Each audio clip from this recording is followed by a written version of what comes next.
My dad would be really grieved to know how my mom suffered. They took such good care of her.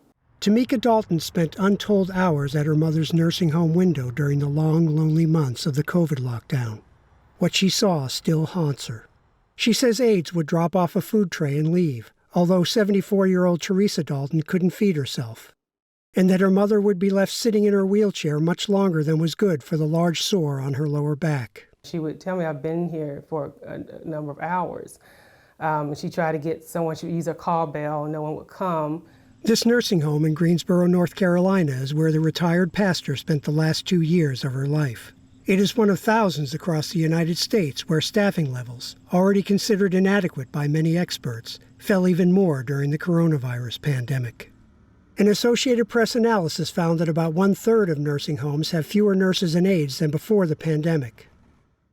Some 380,000 jobs have been lost, more than 11%, meaning less bathing, longer waits in soiled diapers, and fewer eyes and ears when someone needs help.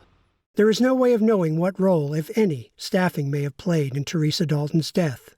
But experts like Professor Charlene Harrington say there is a direct link between staffing and resident health. Staffing is the key. Harrington says 75% of facilities were understaffed even before the pandemic. She says it mostly comes down to profits. The RNs are paid 15% below what a hospital RN is making. Before COVID, Kristen Pullins was one of 2 nurses on any given shift at Montrose Health Center in southeast Iowa. When she returned last year after a brief layoff, she says she was the only registered nurse for 36 residents. There's no extra time to spend time with your patients or to do adequate assessments. She burned out and quit. I mean, it's unfair for the residents. They're the ones that suffer. Montrose denied Pullins' allegations and maintained staffing levels are, quote, appropriate. When Teresa Dalton entered Blumenthal Nursing Home in January 2019, Medicare rated the facility 4 out of 5 stars for staffing levels. It looked like a nice place, and it was only like 3 to 5 minutes away from me.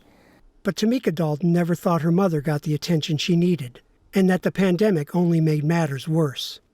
There are times I had to, pick up my phone or drive around to the front, to the receptionist desk, to see if someone could just go ahead and come into her room to, get her some water to help her.